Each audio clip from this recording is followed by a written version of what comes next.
uno, debe tener comunión diaria y profunda con el Espíritu Santo. Por ejemplo, yo puedo ver en mi espíritu todo lo que Dios quiere hacer y todo lo que Dios va a hacer en el ministerio. Y en cada uno de los que como discípulos se identifican como hijos, yo lo puedo ver en el espíritu. A veces tengo un chispazo. Número uno, para tener, escúchenme, todo el que quiera incursionar en la intercesión profética debe hacer lo siguiente. Si tú quieres tener éxito, si tú quieres prosperar en la intercesión profética, eso te va a dar. Cuando tú prosperas en el reino a través de la intercesión profética, entonces tú vas a prosperar en todo lo que emprendas. Debe hacer tres cosas. Número uno, debe tener comunión diaria y profunda con el Espíritu Santo. Digan conmigo, comunión diaria. Número dos, debe ayunar mínimo un día semanal. Eso es impresionante lo que Dios hace cuando ayunas mínimo un día a la semana, cuando tienes comunión profunda y diaria con el Espíritu Santo. Y número tres, debes orar de 1:30 a 3 horas diarias. Si tú puedes compartir 45 minutos en la mañana, 45 minutos, por decirlo así, trabajas todo el día, en la noche te estableces 45 minutos más y escudriñas la palabra y te dedicas a tu responsabilidad. Y qué hacer es, a medida que pasan los días, vas a ver cómo vas a empezar a fluir. Se van a empezar a desatar los ríos en tu espíritu. El número 3, orar de 1:30 a 3 horas diarias. Eso es lo que todo el que incursiona en la intercesión profética, si ora 1 hora, es para su mantenimiento. Dios por su gracia te puede usar. Dios nos usa por su gracia. Tú puedes profetizar, puedes ser demonios. Escúchame, tú puedes dar consejería. Mire, en mi caso personal, cuando yo no oro más que 1 hora, yo me siento incompleto, me siento insatisfecho. Es como si ese día, como que yo no obedecía al Señor cuando oro 1 hora. John Guichot, el pastor de la iglesia más grande del mundo, él ora diario 3 horas. Ese es su estilo de vida, diario 3 horas. Yo mantengo entre 3 a 4 horas diarias. Ahora, el espíritu profético solo se compromete y se manifiesta, punto 1, donde hay orden. ¿Dónde se manifiesta el espíritu profético? ¿Dónde se compromete el espíritu profético? Punto 1, donde hay orden. Por ejemplo, para nosotros levantarnos a orar diariamente, se supone que tenemos que organizar nuestro tiempo. Nuestro horario de dormir y levantarse temprano. ¿Para qué? Pregunte, pastor, ¿para qué? Para darle la primicia al Señor. Jesús manejó la primicia en su tiempo porque Él tenía orden. Dice que siendo muy temprano, dice, siendo aún muy oscuro, Jesús solía, dice, ir a los desiertos y ahí oraba, siendo aún muy oscuro, es decir, en las madrugadas. Ahora, el orden lo establece Pablo a los Corintios, le dice, hágase todo decentemente y en orden.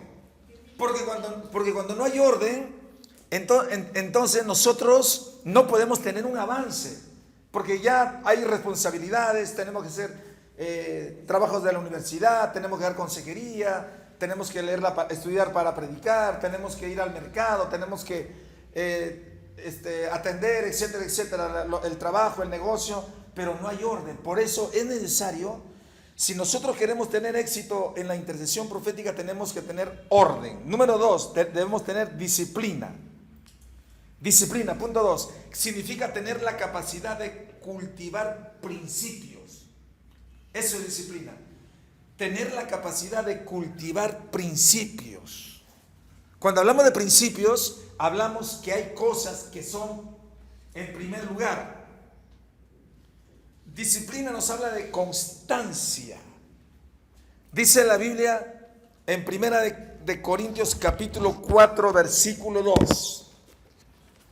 Vamos a ver ese pasaje rápidamente. Primera de Corintios 4, 2. Sea hallado fiel. Primera de Corintios 4, 2. Dice de la manera siguiente. Ahora bien, se requiere de los administradores que cada uno sea hallado fiel. Tú y yo somos administradores del reino. Tú y yo somos administradores de nuestro tiempo. Tú y yo sabemos y somos responsables de cómo administrar mejor nuestro día, nuestro tiempo, nuestros dones, nuestros talentos. Tenemos que saber disciplinar. Ahora bien, se requiere, dice, de los administradores que cada uno sea hallado fiel. Esto nos habla de disciplina. La disciplina nos habla de fidelidad. Y número 3, sacrificio. Las 3 cosas para tener éxito como intercesor profético es, punto 3, tener sacrificio. Sacrificio nos habla de entrega. Anote, sacrificio es entrega, rendición. Sacrificio es negación, consagración. Romanos 12:1. Mire lo que Pablo enseña hablando de sacrificio, capítulo 12, verso 1, en su carta a los Romanos. Dice, así que hermanos, os ruego por las misericordias de Dios, Romanos 12:1, que presentéis vuestros cuerpos en sacrificio vivo, santo, agradable a Dios, que es vuestro culto racional. Amén. El sacrificio, Pablo nos habla aquí como un requisito para ser intercesor profético exitoso. El requisito, repito, que aquí Pablo nos escribe, nos habla de la entrega. Sacrificio, repito, es rendición, entrega, negación, consagración. Eso es sacrificio. Amén. Ahora, vamos a ver que dice aquí, todo el que decida tener éxito como intercesor profético debe saber 3 cosas. Todo el que decida tener éxito como intercesor profético debe saber 3 cosas. ¿Ya? Debe saber que todo es posible, que todo se logra en la intercesión profética si nosotros aprendemos 3 cosas. Número 1 es que todo es por su gracia. Por ejemplo, hay momentos que tú de repente no sientes ganas de orar, pero es por su gracia que tú perseveras orando a diario. Porque tú sabes que te acercas ante Él, porque tú lo adoras, porque tú te entregas, porque tú vas a permanecer a medida que tú inviertes tiempo buscando su presencia. Cuando tú te pones delante de Dios, es por su gracia. Es decir, la gracia es aquello que te habilita en esto de tener éxito como intercesor profético. Número 1, tú debes saber, que todo es posible por su gracia. Es que para mí, pastor, me cuesta trabajo, me parece difícil. A veces algunos interpretan de repente a través de la razón que es molestoso, es imposible, es difícil orar todos los días lo necesario que es de 1:30 a 3 horas. Tú crees que es imposible, pero por su gracia, como dijo Pablo, soy un intercesor profético, soy lo que soy como intercesor profético. Por la gracia de Dios, soy lo que soy, un apóstol, soy lo que soy, un predicador a los gentiles, soy lo que soy, por la gracia de Dios. Eso dijo Pablo, soy lo que soy. Todo es posible por la gracia de Dios, porque cuando yo empecé, para mí la oración era molestoso, era sacrificado. La verdad que como no sabía orar, no me gustaba orar. Y cuando se hacía, el día martes había oración, yo a veces trataba de rehuir, como que no iba. Y cuando iba, yo sabía que iba a hacer oración. O sea, mi carne como que se incomodaba, ¿ya? Y como Y como que yo no estaba acostumbrado, me parecía que era una noche de sacrificio. Pero cuando yo me determiné, cuando yo descubrí que a través de la oración había misterios, cuando yo escuchaba de otros que eran intercesores, cuando me fui a estudiar a las asambleas, al Instituto Bíblico de las Asambleas, entonces yo me relacioné siendo de doctrina bautista con gente que ayunaban 2, 3 días, entonces a mí me llamó la atención y me compartían cómo ellos tenían experiencias sobrenaturales. Entonces yo dije, yo también quiero, y empecé. Sin que mi pastor me lo imponga, sin que mi pastor me lo enseñe, a mí no me dio ninguna escuela de intercesión, solito en mi cuarto, y me encerraba y oraba 1 hora y lo controlaba. Después subía a hora con 30 minutos, después le subía 2 horas, después le metí 3 horas, y después llegó a mi libro un libro que decía el ayuno del Señor. Y en ese ayuno de Yevira, que él ayunó 41 días, ahí me encerré a sol, ahí ya me encontré ya con lo que estaba buscando. Me encerré 3 días. Y llegué a orar un promedio de 8 a 12 horas por día, 3 días. Y nunca le dije, Señor, lléname, quiero hablar en lenguas, quiero profetizar, quiero echar demonios, quiero sanar. Nunca le pedí nada. Quiero que tú me bautices con el Espíritu Santo. No se lo pedí, porque la doctrina todavía peleaba con mi teología, como que será de Dios o no será de Dios. Pero cuando terminé ese ayuno de 3 días, yo sentía como si tuviera una bomba internamente, como que estaba a punto de explotar. Y conversando con mi pastor en una calle, en plena esquina, yo le digo a mi pastor, ¿qué le parece si nos despedimos? Porque ya, le digo, son como la 1:30 de la mañana. Teníamos como 3 horas conversando. Yo le hablaba y la Biblia dice, y el poder de Dios y el Espíritu Santo. Yo le hablaba a él. Yo le hablaba y él me oía como si yo fuera el pastor y él el discípulo. Y le digo, ¿qué le parece, pastor, si oramos para despedirnos? Ya, me dijo. Y nos sentamos, me acuerdo, en una vereda, y yo siento que alguien me impulsa a ponerme de pie. Y en eso yo percibo que algo viene del cielo y se posa en mi cabeza y penetró hasta mis entrañas todo mi ser, y empecé a hablar en lengua de tartamudos, empecé a hablar en otras lenguas. Era mi primera experiencia. Empecé a hablar en otras lenguas. Me iba a mi cuarto, no podía dormir, lloraba, intercedía en lenguas. 1 hora, 2 horas, 3 horas. Las 4 de la mañana decía, no, ya es tarde, mañana debo madrugar a orar. A las 5 me quedaba 1 hora nomás de dormir. Me tiraba a la cama y el Espíritu Santo me levantaba y ¡prá! De rodillas. Yo sentía que en mi espíritu yo me salía y yo podía ver así uno por uno la condición de la iglesia. Pero eso me pasó una sola vez. Y lloraba, yo veía el pecado de y lloraba y clamaba por el otro, y clamaba por mi pastor, lloraba por la iglesia, lloraba por el ministerio, lloraba por la ciudad, y empecé a interceder. Entonces vamos a ver. Diga conmigo, sacrificio. Entonces hay 3 cosas que el intercesor profético debe saber. Número 1 es, ¿cuál es el orden? Número 2, la disciplina. Y número 3, lo que es sacrificio. Orden, disciplina y sacrificio. Si tú cultivas el orden y tienes disciplina, que nos habla de perseverancia, la disciplina que nos habla de constancia, la disciplina que nos habla de tener la capacidad de cultivar principios. Es cuestión de principios. Si quieres tener éxito, es cuestión de orden, de constancia. Principio nos habla de darle a Dios la primicia, de darle a Dios primero. Buscar primeramente. El Señor dice, Jesús dijo, yo soy el primero, el principio y fin. Nos habla de tener un principio. Es primero, tener al Señor primero. Ahora, nos quedamos en la gracia. Ya, gracias. Ya.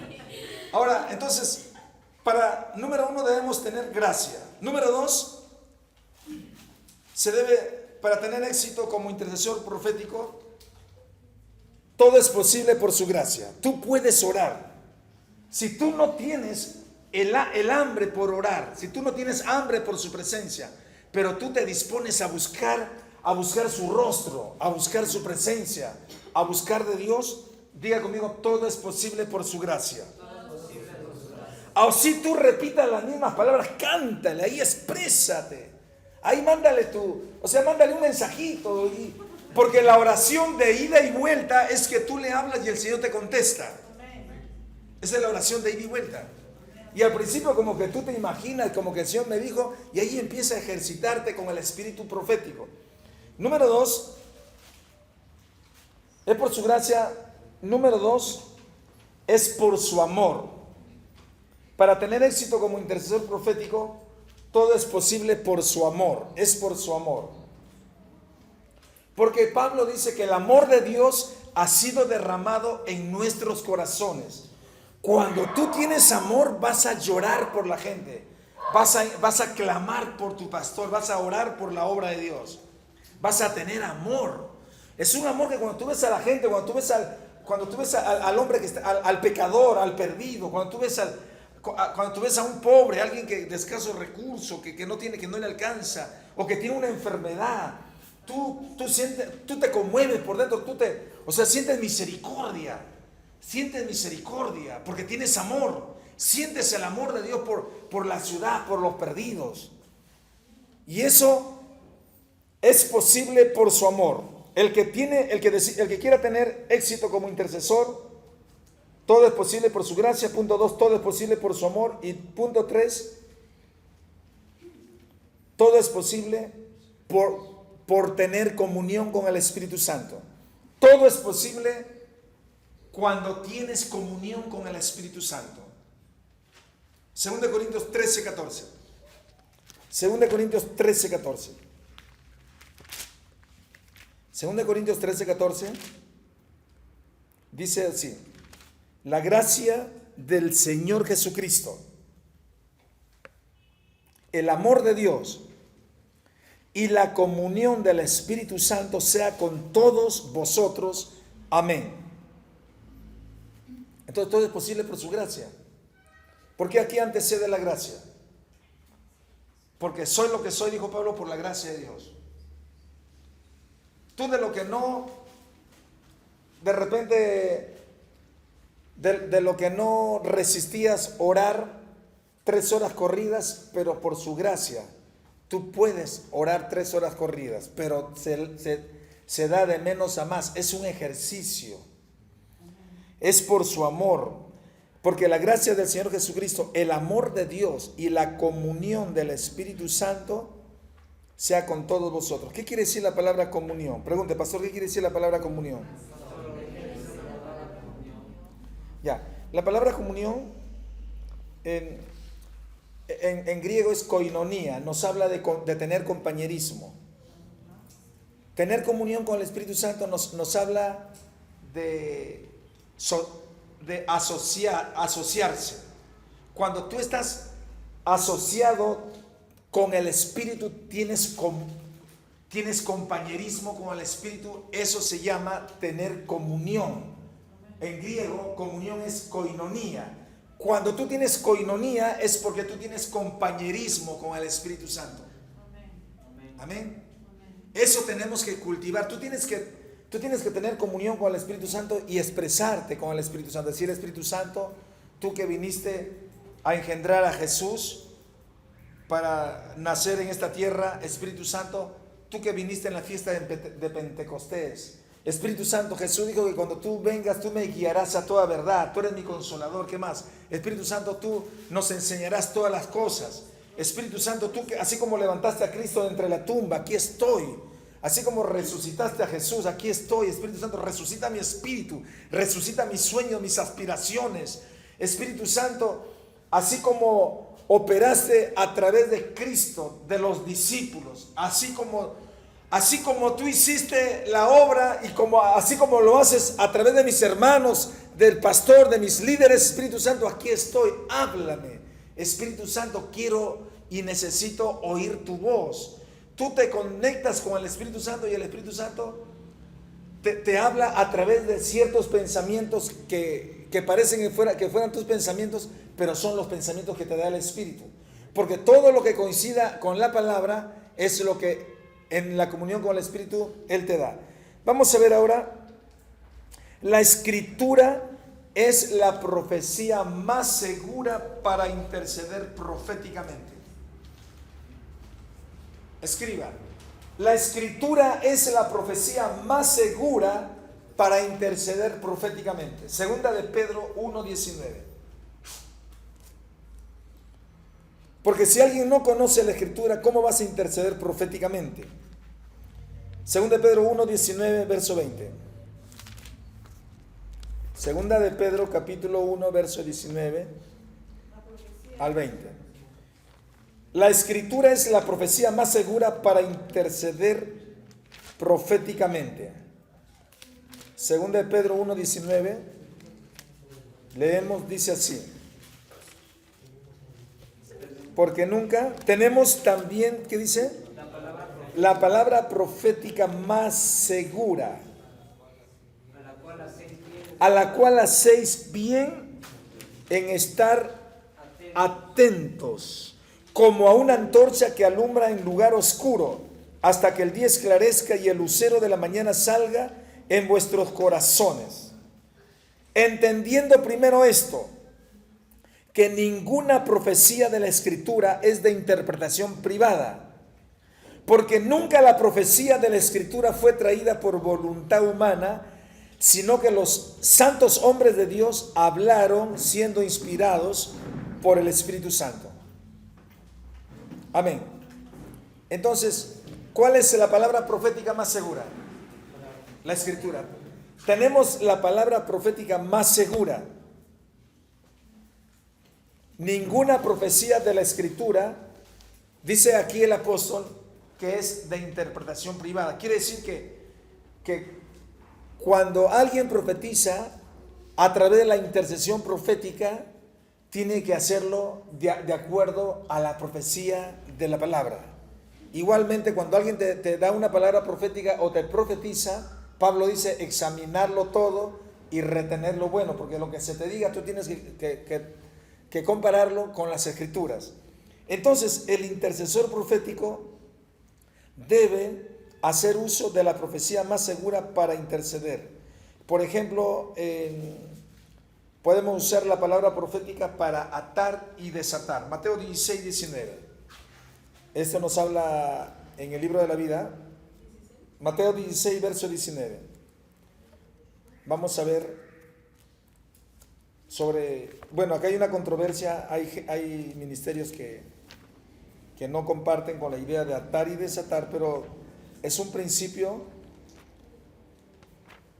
que Jesús enseñó en dos pasajes bíblicos. Mateo capítulo 16, verso 19, cuando Jesús le dice a Pedro, Mateo 16, verso 19, Jesús le dijo, ¿qué le dijo a Pedro? Y a ti, Pedro, te daré las llaves del reino de los cielos. Pedro, y todo lo que ates en la tierra será atado en los cielos, y todo lo que desatares en la tierra será desatado en los cielos. Amén. Ya. Mire, ¿qué significa la palabra atar? ¿Podemos atar demonios? Hay una controversia, nosotros no podemos atar demonios. ¿Ya? Pero vamos a darles una explicación y luego decimos si se puede o no atar demonios. Acá dice, mire, atar, la palabra atar y desatar para los judíos en los tiempos de Jesús era una declaración de legalidad. Es decir, declarar algo como permitido o declarar algo como prohibido. Por ejemplo, si usted decía, yo ato a esa persona a la salvación, eso era legalidad, eso era legal.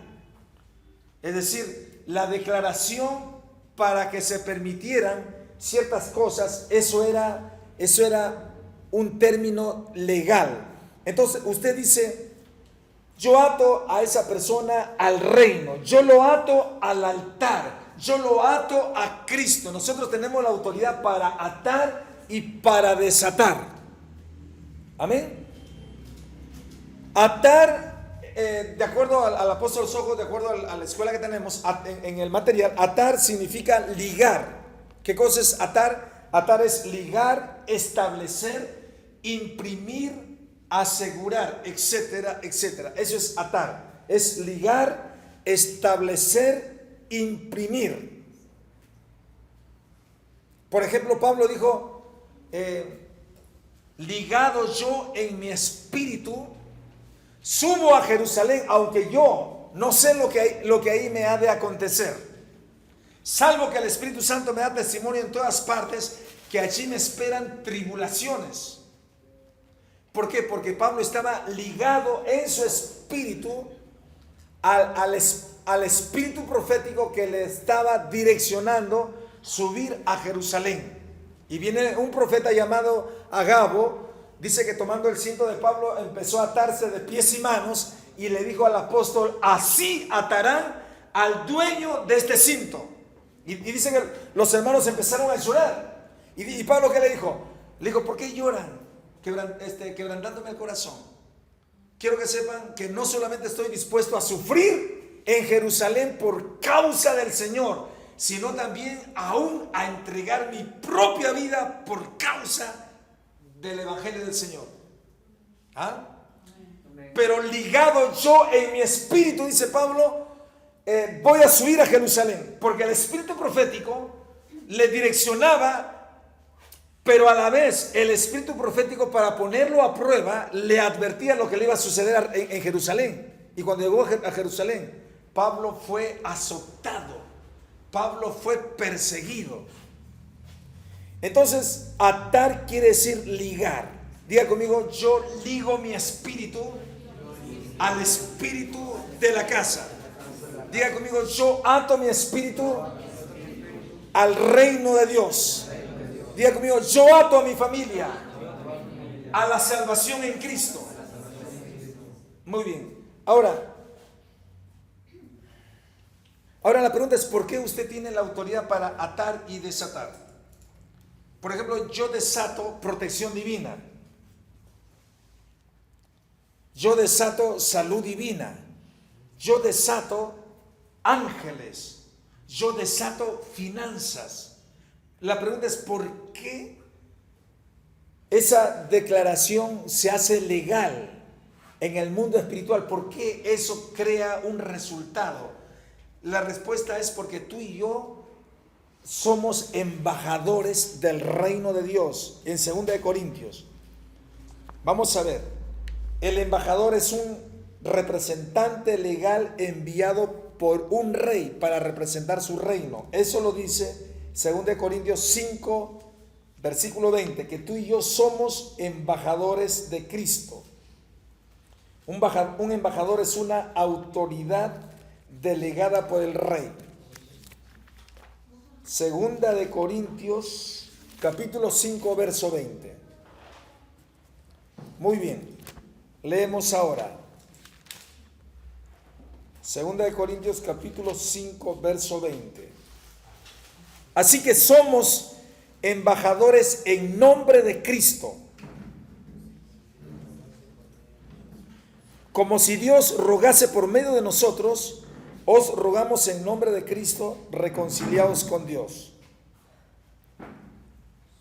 Muy bien, mire, Pablo está diciendo que tú y yo somos embajadores del reino.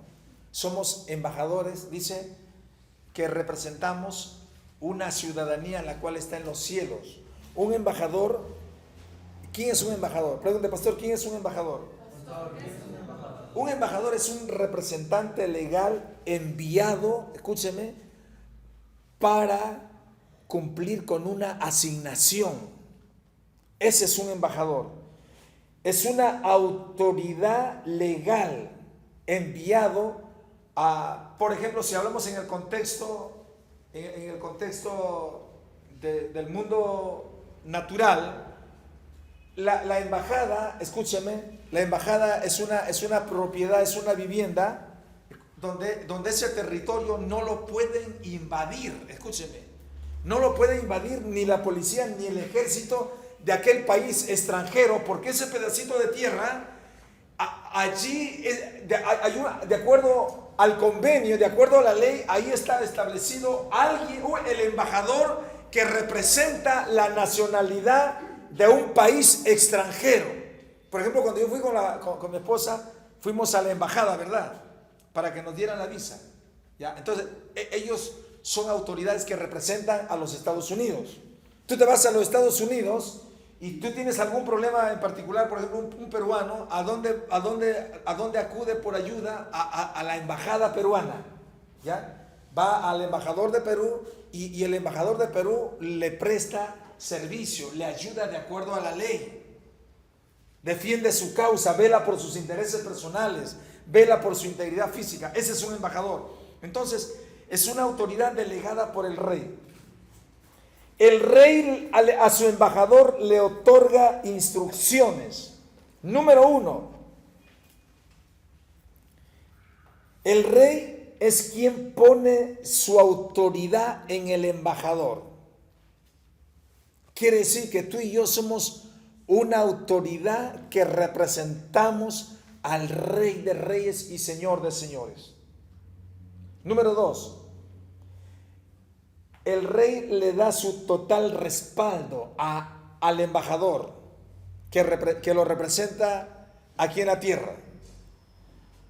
El Señor, como embajadores, punto 3, nos da órdenes. Tú y yo hemos recibido la orden de ir y hacer discípulos a todas las naciones. Número 4, el rey a su embajador le concede instrucciones específicas. Tú y yo hemos recibido instrucciones específicas para cumplir con una asignación en esta tierra, porque tú y yo somos embajadores de Cristo. Ahora, un embajador tiene la autoridad para gestionar, para gestionar, para hacer trabajos, en representación del reino o el país que lo representa. Nosotros tenemos la autoridad legal para atar y desatar. Amén. Nosotros tenemos la autoridad legal para atar a la gente a Cristo, que es la puerta. Tenemos la autoridad para atar a la gente al reino de Dios.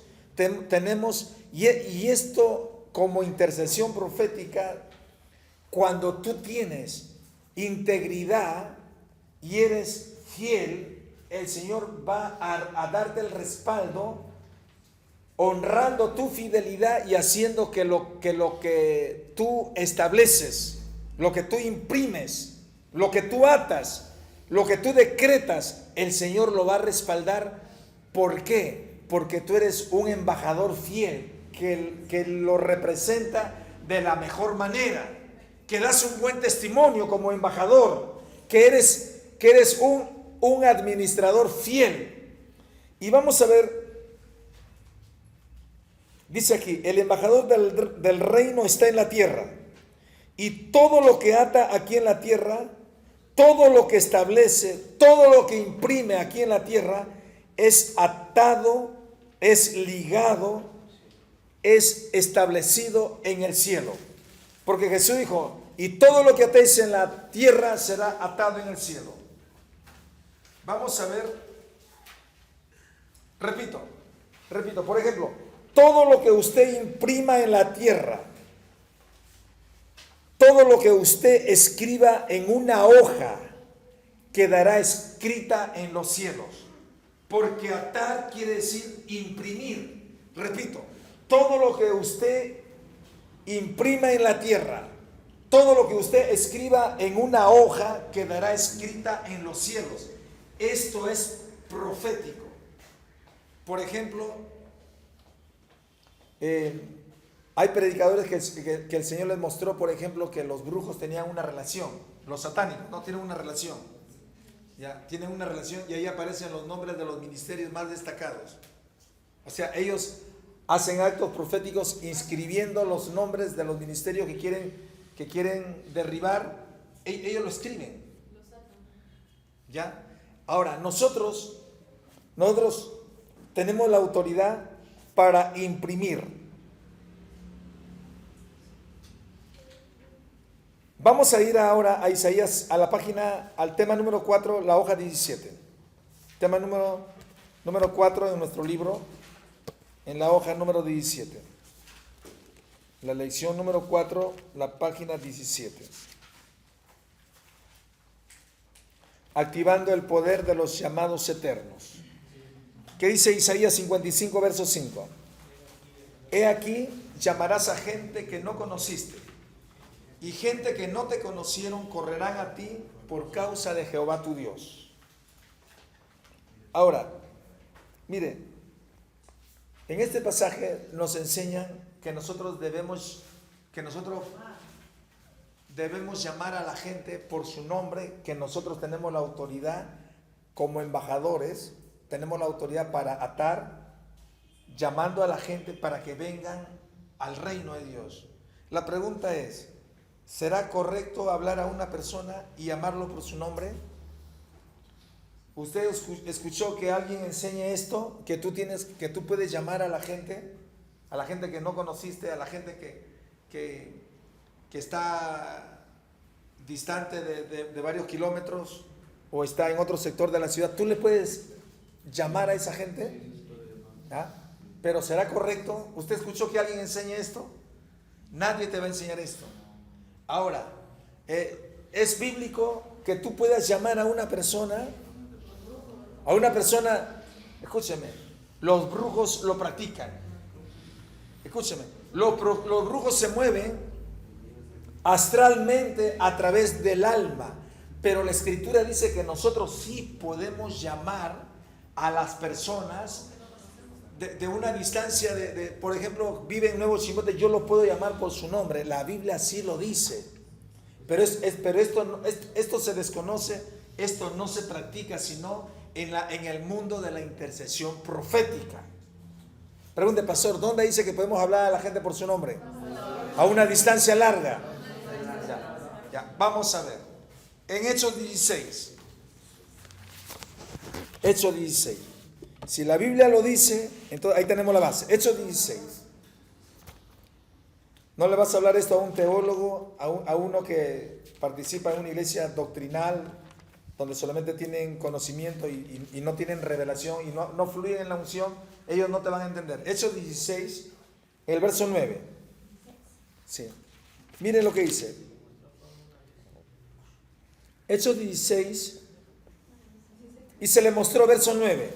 Y se le mostró al apóstol Pablo una visión. Digan conmigo, visión. Una visión de noche. En esa visión, ¿qué cosa vio Pablo? A un varón macedonio estaba en pie, rogándole y diciendo: apóstol Pablo, pasa a Macedonia y ayúdanos. Estaba de pie. Pasa, no te vayas por otro sitio, ven por acá, pasa por Macedonia. Aunque no te quedes, ven, aunque sea de paso y después que te vayas a otro sitio, pasa, ven, ayúdanos. Y dice que Pablo, dice que quería ir a una ciudad y el Espíritu Santo no se lo permitió. Y quiso ir a otro lugar, tampoco se lo permitió. Y en una visión de noche, dice que vio a un varón macedonio que le llamaba: pasa, ven, ayúdanos. Y dice en el verso 10: cuando vio Pablo la visión en aquella, enseguida procuramos partir para Macedonia, dando por cierto que Dios nos llamaba para que les anunciásemos el evangelio. Tú puedes llamar a la gente. ¿Cuánta gente está invocando por ayuda? Y tú lo puedes hablar. Escúchame, yo puedo hablar de aquí a la gente de Trujillo. Yo hablo a los ciudadanos de Trujillo en el nombre de Jesús. Yo le hablo a Fernando, allá tenemos un discípulo, por ejemplo. Yo le hablo al espíritu de Fernando que se ha despertado. Allá tengo un amigo que se llama, por ejemplo, Juan Pérez. Yo le hablo a Juan Pérez, yo le hablo a su espíritu que se ha despertado. Yo ato a Juan Pérez, lo ato a Cristo, lo ato al reino, lo ato al ministerio en el nombre de Jesús. Y empiezas, tú puedes llamar, como dice aquí, llamarás a gente que no conociste, y gente que no te conocieron correrán a ti por causa de Jehová tu Dios. Pero tú tienes que llamarlos. Amén. Es bíblico. Otro pasaje, vamos a ver en San Juan 11:32. Otro pasaje donde se puede llamar a la gente. San Juan 11, verso 32. Dice así.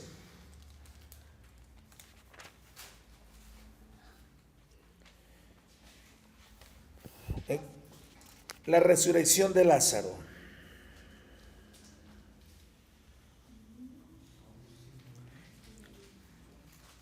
Capítulo 11, verso. Vamos a ver del verso 32. Cuando María llegó a donde estaba Jesús, al ver a Jesús, se postró a sus pies diciéndole: Señor, si hubieses estado aquí, no habría muerto mi hermano. Jesús entonces, al ver llorando a María, hermana de Lázaro, verso 33, y a los judíos que la acompañaban, cuando Jesús los vio llorando a los judíos, dice, se estremeció en espíritu y se conmovió y dijo: ¿dónde la pusiste? Y María, la hermana de Lázaro, le dice, Señor, ven y ve. ¿Y qué hizo Jesús? Dice, diga conmigo, Jesús lloró. Jesús lloró. Dijeron entonces los judíos: mirad cómo le amaba. Y algunos de ellos dijeron: ¿no podía este que abrió los ojos al cielo haber hecho también que Lázaro no muriera? Jesús, profundamente conmovido, otra vez vino al sepulcro. Quiere decir que ya lo había visitado una vez. Pero Jesús no estaba convencido, sino direccionado por el espíritu profético, porque si el espíritu revelativo no le habla de ir a la tumba, si el espíritu no lo guía, el espíritu profético para ir por segunda vez a la tumba y llamar a Lázaro para ser resucitado, Jesús no se mueve. Pero como Jesús era movido por el espíritu profético, entonces ¿qué hizo? ¿Qué hizo? En el versículo 34. Y en 36 dijeron entonces los judíos: mirad cómo le amaba. Y algunos de ellos dijeron en el 38: Jesús, profundamente conmovido, otra vez vino al sepulcro allí, por segunda vez. Era una cueva y tenía una piedra puesta encima. Jesús dijo: quitad la piedra. Era la segunda vez que venía. Marta, la hermana del que había muerto, le dijo: Señor, hiede ya, tiene mal olor, porque es el cuarto día que ha muerto. Jesús le dijo: ¿no te he dicho que si creyeres verás la gloria de Dios? Entonces quitaron la piedra de donde había sido puesta el muerto, y Jesús, alzando los ojos a lo alto, dijo: Padre, gracias te doy por haberme oído. Digan conmigo: intercesión profética. Quiere decir que Jesús ora antes de ir por segunda vez. Él había orado y el Padre le había revelado que volviera por segunda vez el espíritu a través del espíritu profético para levantar a Lázaro de la tumba. Yo sabía que siempre me oyes, pero lo dije por causa de la multitud que está alrededor, para que crean que tú me has enviado. Y habiendo dicho esto, clamó en la tumba, cuando fue por segunda vez de Lázaro, clamó a gran voz. Clamó. O sea, así como cuando se grita en el estadio, clamó a gran voz: Lázaro, ven fuera. Mire, si Jesús pudo llamar a Lázaro, que estaba en el más allá, para que venga al más acá, si él estaba 4 días muertos y Lázaro oyó la voz del espíritu profético, Lázaro oyó la voz de su Señor y obedeció y regresó del más allá al más acá.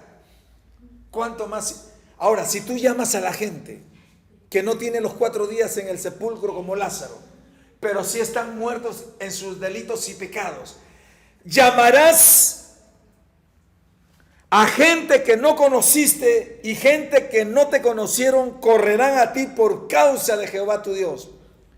Si nosotros aplicamos estos principios de llamar familias, ya tenemos que llamar a los empresarios, tenemos que llamar a los ricos, tenemos que llamar a los pobres, a los endeudados. ¿A quién más? Tenemos que llamar a quién, a los políticos, tenemos que llamar a quién, a los profesionales. ¿A quién más tenemos que llamar?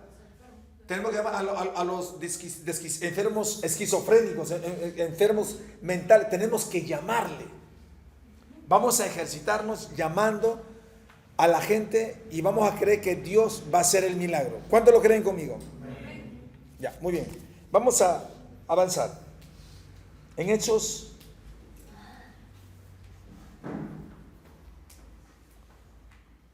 vamos a ver.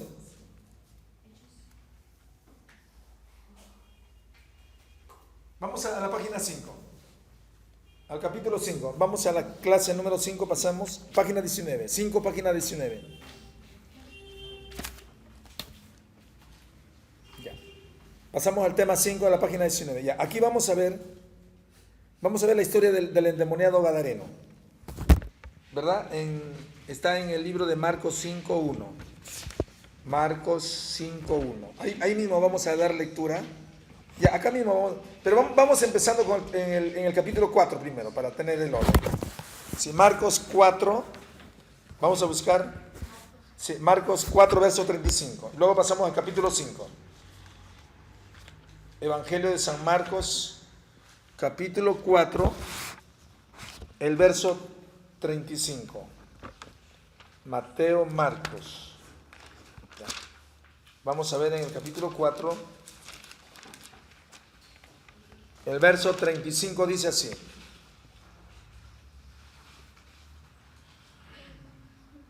Aquel día, cuando llegó la noche, Jesús le dijo a sus discípulos: pasemos al otro lado. Y despidiendo a la multitud, le tomaron como estaba en la barca, y había también con él otras barcas, pero se levantó una gran tormenta de viento y echaba las olas en la barca de tal manera que ya se anegaba.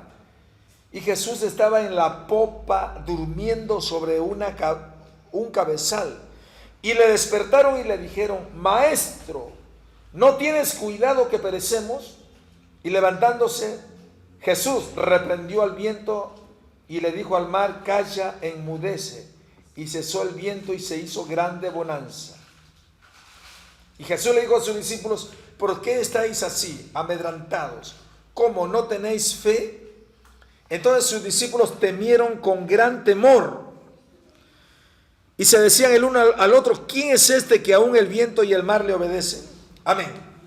Ya. Ahora miren, si nosotros lo vemos literal este pasaje, vamos a creer que Jesús lo que hizo fue reprender solo a los vientos y la tormenta, pero cuando Jesús dijo en el verso 35, pasemos al otro lado, estaba hablando de tener un encuentro con el endemoniado gadareno.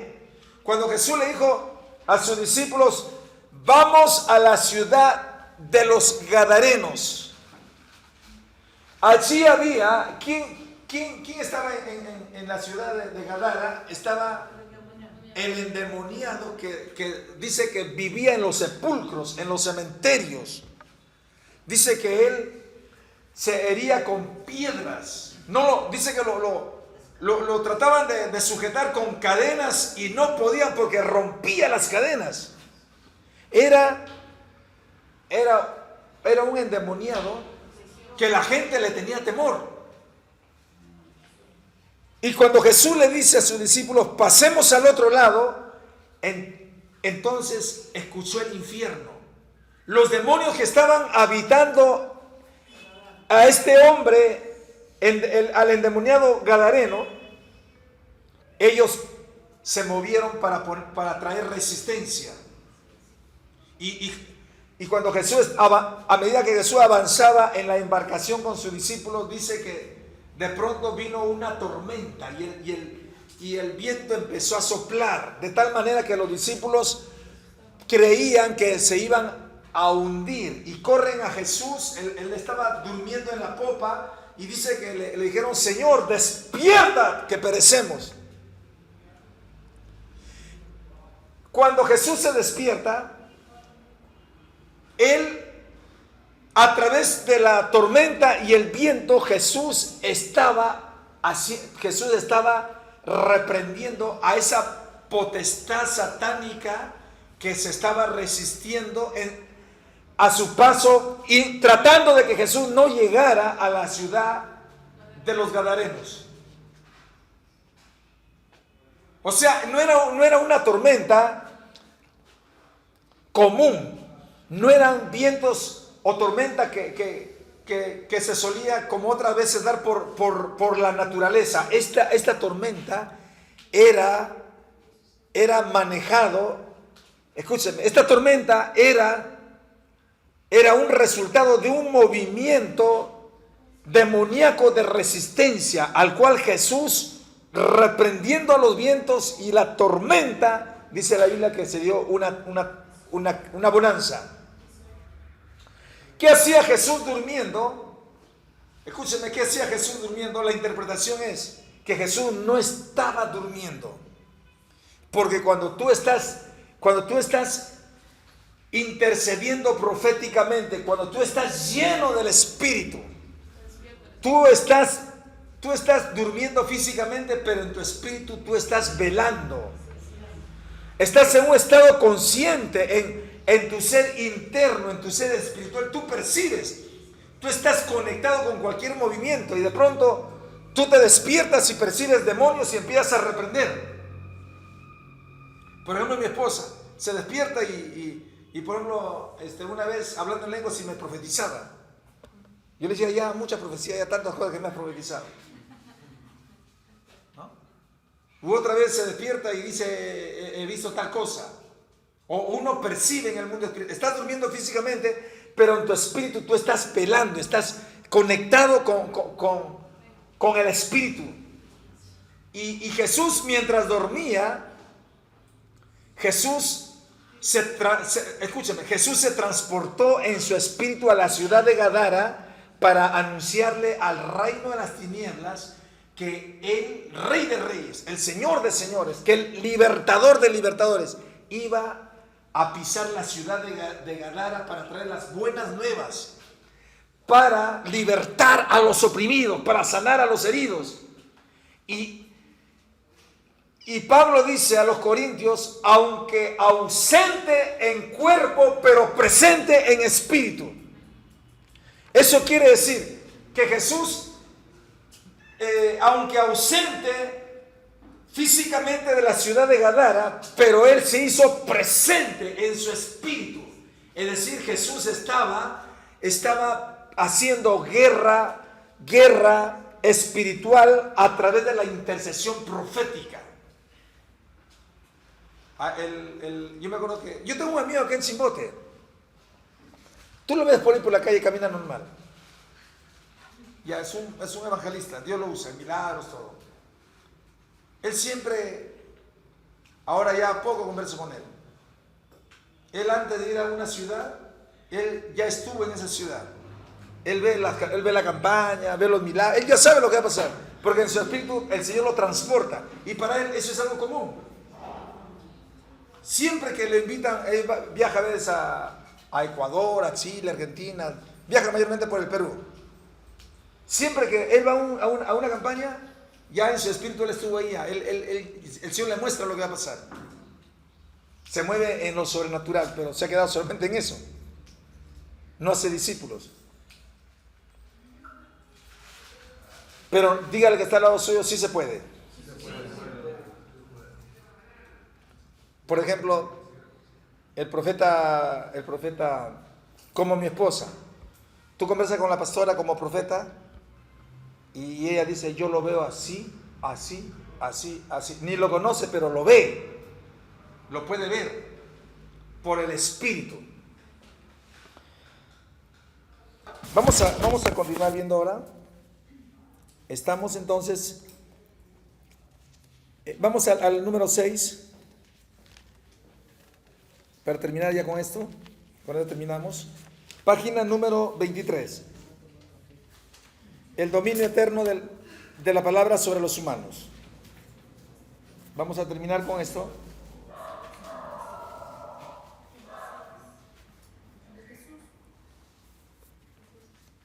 ¿Qué número es? No. Ya, el tema 6. Ya, estamos en la página 23, tema 6. Ya, muy bien, vamos a ver ahí lo siguiente. En Apocalipsis 1:8 Jesús dijo, allí está el pasaje, página 25, tema 6, Yo soy el alfa y la omega. Yo soy el principio y fin, dice el Señor. El que es, el que era y el que ha de venir, el Todopoderoso.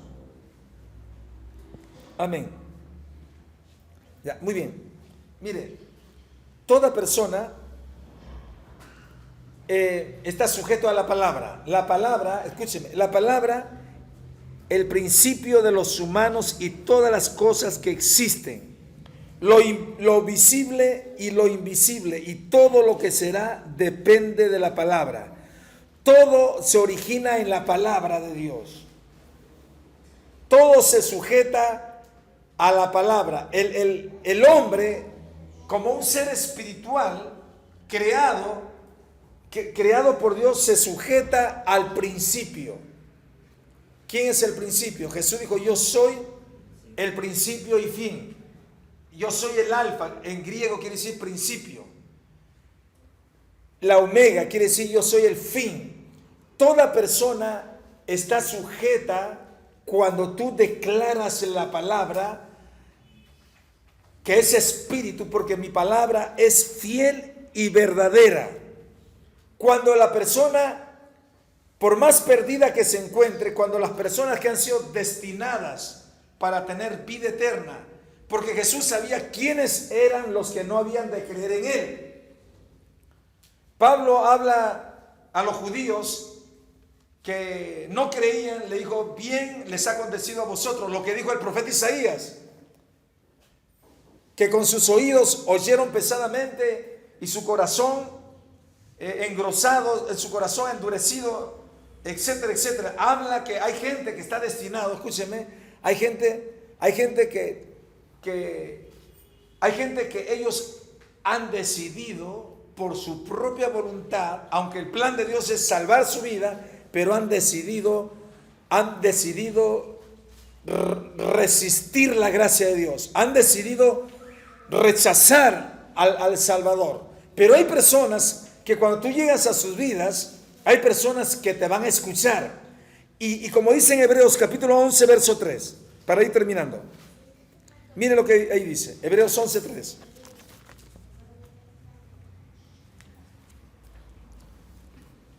Dice, por la fe entendemos. ¿Qué entendemos por la fe? Que el universo fue hecho por la palabra de Dios. De modo que todo lo que se ve físicamente fue hecho de lo que no se veía. Amén. Ya. Hebreos 11:3.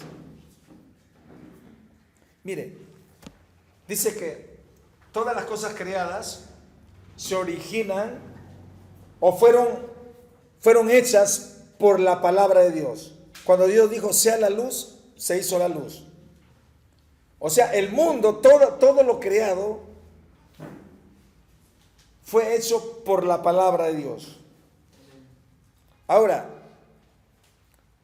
¿qué puedes hacer tú con la palabra?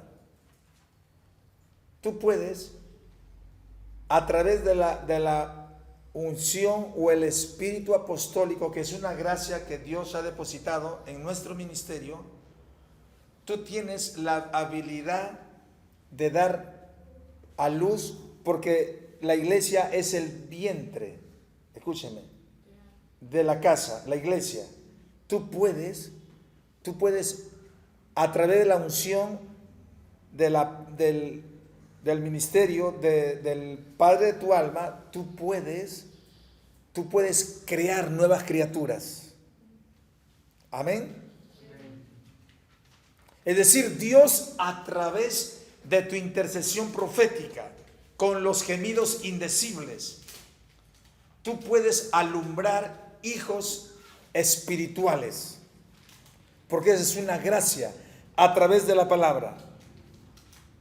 ¿Por qué? Porque por la fe entendemos haber sido constituido el universo por la palabra de Dios, de modo que lo que se ve fue hecho de lo que no se veía.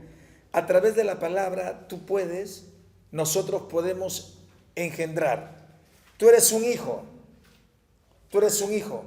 tú eres parte del trabajo del engendramiento. Tú como un discípulo, a través de la palabra, que es el verbo. En el principio era el verbo estaba con Dios y el verbo era Dios. El verbo es la palabra, en el principio era la palabra estaba con Dios y la palabra era Dios. Esa palabra se hizo carne. Quiere decir que cada vez que tú llevas la palabra a una persona perdida, tú le estás llevando el verbo, tú le estás convirtiendo a través del Cristo que es el verbo, que es la palabra. Como dice en Hebreos capítulo 4, verso 12, el penúltimo texto, Hebreos 4, 12. Vamos a ver lo que dice acá. El penúltimo texto para terminar. Dice así: porque la palabra de Dios es viva y eficaz, y más cortante que toda espada de dos filos. Y la palabra penetra hasta partir el alma y el espíritu, las coyunturas y los tuétanos. La palabra que es el verbo hecho carne, la palabra que es el verbo, que es Cristo, que estaba en el principio y que estaba con Dios y el cual era Dios, esa palabra, dice, discierne los pensamientos y discierne las intenciones del corazón, porque la palabra no es letra muerta. La palabra viviente del verbo hecho carne, el cual habita en cada uno de nosotros. Cristo, a través de la palabra, Él ha venido a ser parte de nuestro ser a través del Espíritu Santo.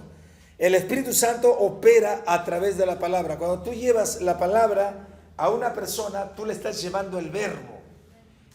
La idea de Dios es que el verbo se haga carne, como en el Hijo al principio se haga carne en cada uno de nosotros. Que cada uno de nosotros, al llevar el verbo a las personas perdidas, la idea de Dios es que el verbo, es decir, la palabra, se haga carne en cada uno de los oyentes. Cuando vienen al Señor, la idea de Dios es que el verbo en ellos también se haga carne. Es decir, que Cristo pueda nacer en el nuevo creyente y que Cristo pueda ser formado, pero para eso se necesita la intercesión profética. Por eso Pablo dijo, hasta ahora yo sufro con dolores de parto hasta que Cristo sea formado en vosotros, hasta que el verbo se haga carne en vosotros, el Cristo, el verbo, la palabra. Nos ponemos de pie.